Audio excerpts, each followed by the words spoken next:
Greetings everyone. நம்ம டெய்லியும் banking and SSC point of வியூல கரண்ட் அஃபேர்ஸ் பார்த்துட்டே இருக்கோம். இன்னைக்கு என்ன கொஸ்டின்ஸ் இருக்கு அப்படின்னு பார்ப்போம். ஸோ ஃபர்ஸ்ட் கொஸ்டின்ல the prize money for Sastra Ramanujan awards அப்படின்னு கேட்டிருக்காங்க. ஸோ இதோட ஆன்சர் என்ன அப்படின்னு பார்த்துருவோம். 10,000 அப்படிங்கிறது தான் $10,000 தான் வந்து சாஸ்திரா ராமானுஜம் பிரைஸோட பிரைஸ் மணியா இருக்கு.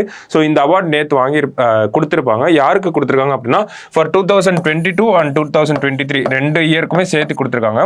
ஸோ யுன் கிங் சாங் அப்படின்னு சொல்லக்கூடிய இவருக்கு தான் வந்து 2022க்கான அவார்டு வந்து கொடுத்துருக்காங்க.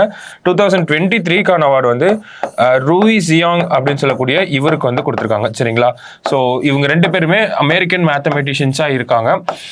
இந்த அவார்டோட இன்னொரு இன்ட்ரெஸ்டிங் ஃபேக்ட் என்ன அப்படின்னு பார்த்தீங்கன்னா, ராமானுஜம் அவார்டு அப்படிங்கிறது 32 அண்ட் பிலோ இந்த வயசுக்குள்ள யார் மேத்தமெட்டிக்ஸில் ஒரு இம்பார்ட்டன்ட் அச்சீவ்மெண்ட் பண்ணுறாங்களோ அவங்களுக்கு தான் இந்த அவார்டு வந்து கொடுக்குறாங்க. குறிப்பாக ராமானுஜம் எந்த ஃபீல்டுலாம் வந்து அவர் ஒரு தாக்கத்தை ஏற்படுத்தியிருந்தாரோ அந்த ஃபீல்டில் இவங்க ரிசர்ச் பண்ணியிருந்தாங்க. 32 வயசுக்குள்ளே ஒரு இம்பார்ட்டன்ட் கான்ட்ரிபியூஷன் ராமானுஜம் பண்ண அந்த ஒரு ஃபீல்டுலேயே பண்ணியிருந்தாங்க அப்படின்னா அவங்களுக்கு இந்த சாஸ்திரா ராமானுஜம் பிரைஸ் அப்படிங்கிறத கொடுக்குறாங்க. ஸோ அதோட பிரைஸ் மணி தான் நம்ம கேட்டிருக்கோம். 10,000 அப்படிங்கிறதா கரெக்ட் ஆன்சர். சரிங்களா? ஸோ அடுத்த question, who is the president of France அப்படின்னு கேட்டிருக்காங்க. ஸோ பிரான்ஸ் பிரசிடென்ட் யார் அப்படின்னு பார்த்தீங்கன்னா எமானுவல் மேக்ரோன். 2024ஓட ரிபப்ளிக் டே செலிப்ரேஷனுக்கு இவர் தான் வந்து சீஃப் கெஸ்டாக இருக்க போறாரு. ஸோ அந்த ஒரு பேக்ரவுண்டில் தான் இந்த கொஸ்டின் வந்து பார்த்துருக்கோம். சரிங்களா? ஸோ 2024 ரிபப்ளிக் டே செலிப்ரேஷனுக்கு Emmanuel Macron president of France அவர் தான் வந்து சீஃப் கெஸ்டாக அனௌன்ஸ் பண்ணியிருக்காங்க. சரிங்களா? அடுத்த question, which of the following will replace Indian Evidence Act of 1872 அப்படின்னு கேட்டிருக்காங்க. ஸோ ரீசெண்டாக பார்லிமெண்ட்ல ஒரு 3 பில் பாஸ் பண்ணியிருக்காங்க. ஸோ அதில் ஒன் ஆஃப் த பில்லை வச்சு தான் இந்த கொஸ்டின் வந்திருக்கு. ஸோ இந்தியன் எவிடன்ஸ் ஆக்டை எந்த ஆக்ட் ரீப்ளேஸ் பண்ண போகுது அப்படின்னு பார்த்தீங்கன்னா பாரதிய சாக்ஷியா பில் அப்படின்னு சொல்லக்கூடிய இந்த பில் தான் வந்து அந்த இந்தியன் எவிடன்ஸ் ஆக்டை வந்து ரீப்ளேஸ் பண்ண போகுது. சரிங்களா?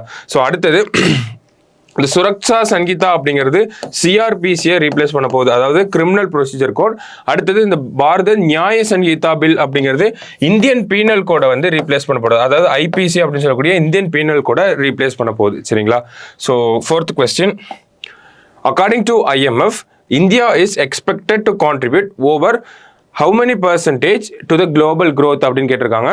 ஸோ IMF-ஓட ஸ்டேட்மெண்ட் படி குளோபல் growthல 16% contribution, 16 and above percentage of contribution India கிட்ட இருந்து வரும் அப்படிங்கிறத ரீசெண்டாக ரிலீஸ் பண்ண ஸ்டேட்மெண்ட்ல நமக்கு சொல்லியிருப்பாங்க. சரிங்களா?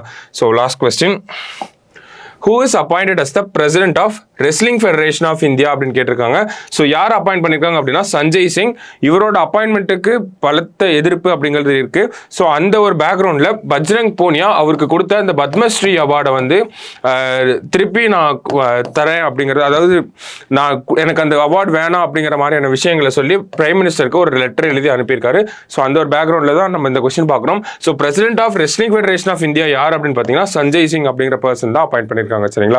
ஸோ இன்னைக்கு ப்ரிலிம்ஸ் பாயிண்ட் ஆஃப் வியூல ஒரு 5 கொஸ்டின் பார்த்துட்டோம். நாளைக்கு இன்னொரு 5 கொஸ்டின்ல மீட் பண்ணலாம். தேங்க்யூ.